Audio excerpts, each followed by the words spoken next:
And this is just your Artsworld, and I'm Bill McLean, and we're still talking to Margaret McGrath of St Joseph's Players in Kilmarnock, and it's very interesting to hear how these productions shape up and how they're all put together and how people work behind the scenes as well to make it all happen.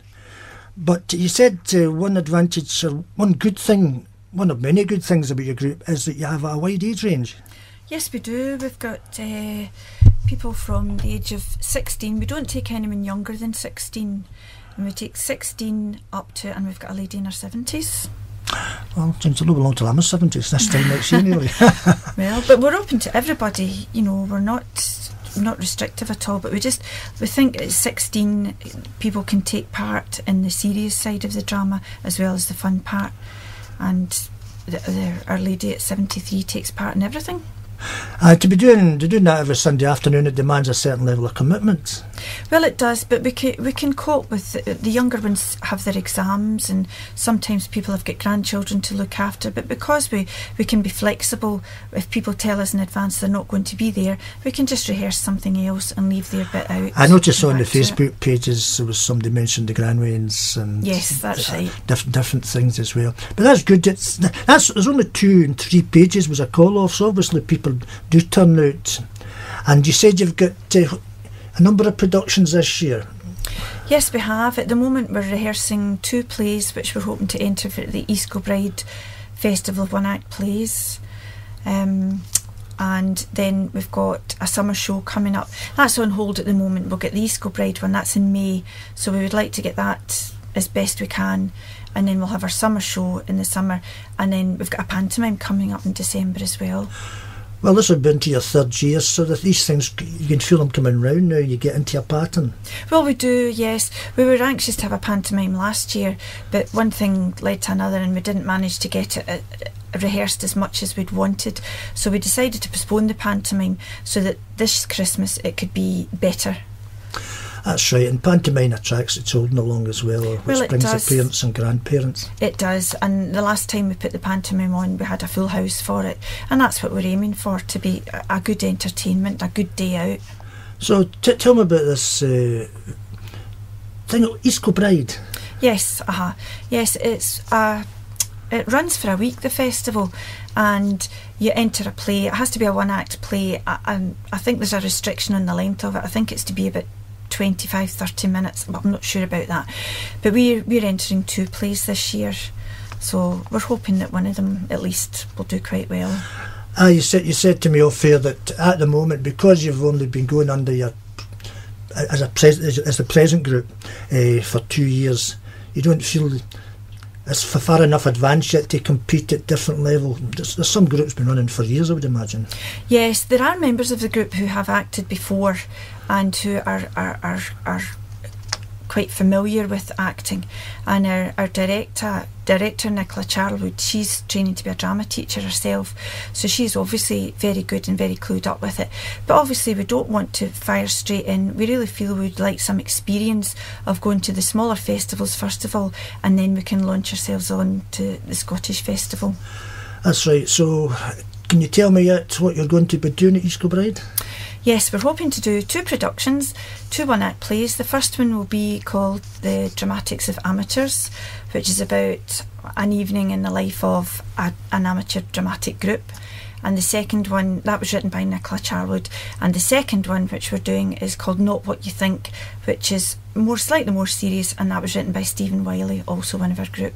And it's interesting what you said to me earlier on, is that all the productions you've done so far, they're all written by people who are members of your group.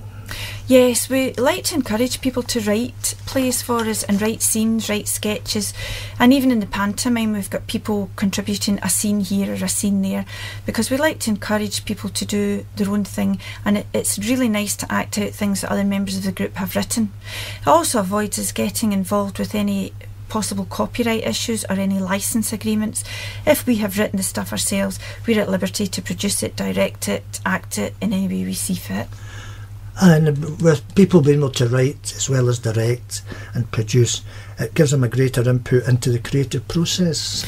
Makes it much more satisfying an experience, I would think. Very much so, yes. It's really nice when somebody has written a play and we act it out, for them to turn around and say, that's exactly how I saw it in my mind when I was writing it. And that gives you a great sense of satisfaction. That's good, yes.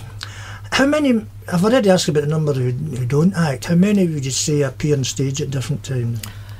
It very much depends on the play. The play we did last year had only 3 actors in it. That was a family trait. It only had 3 actors in it, and obviously for something like a pantomime, we'll have everybody on, even if it's just a small role, so we could have maybe 10, 12 people on the stage at one time. That sort of number, yeah.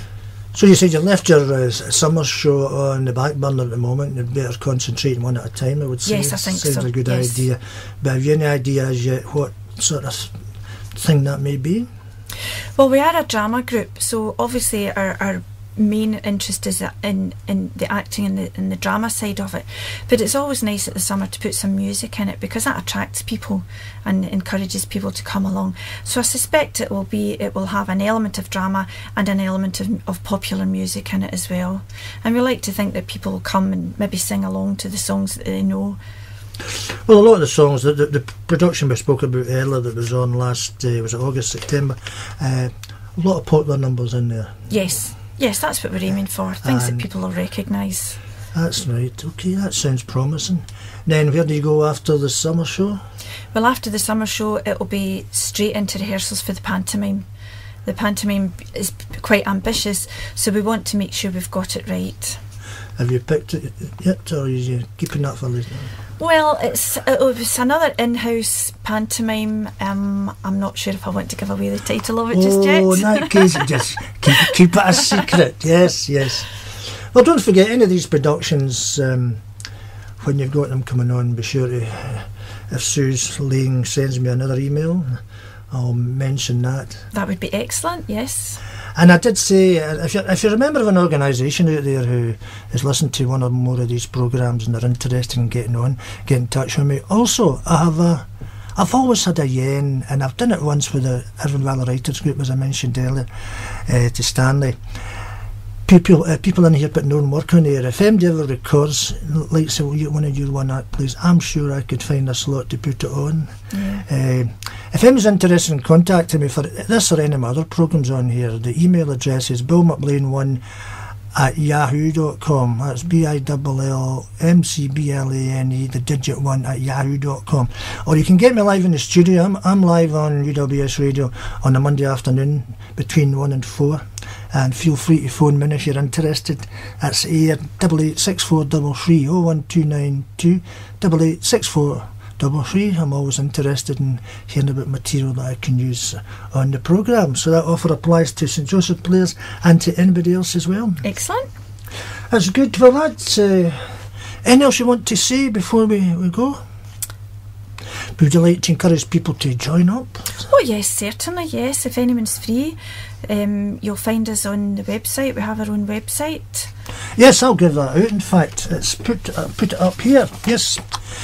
Website www.st-joseph-players.co.uk www.st-joseph-players.co.uk, and you're also on Twitter. If you go to the website, you'll get a link both to Twitter and to the Facebook page. Yes, that's correct, yes. And that's very interesting stuff on the Facebook page. And Moira Heron, super cool, you guys. Hope you remember little people when you become even more famous. Whatever that means. You get things like that, and then there's loads of rehearsal news, and you can see exactly what goes on. I'll repeat that website one more time.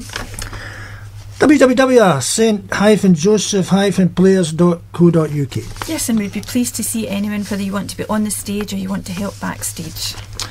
Good. Well, thank you very much. That was Margaret McGrath from St Joseph Players in Kilmarnock. Thank you very much for coming in today, Margaret. You're welcome. And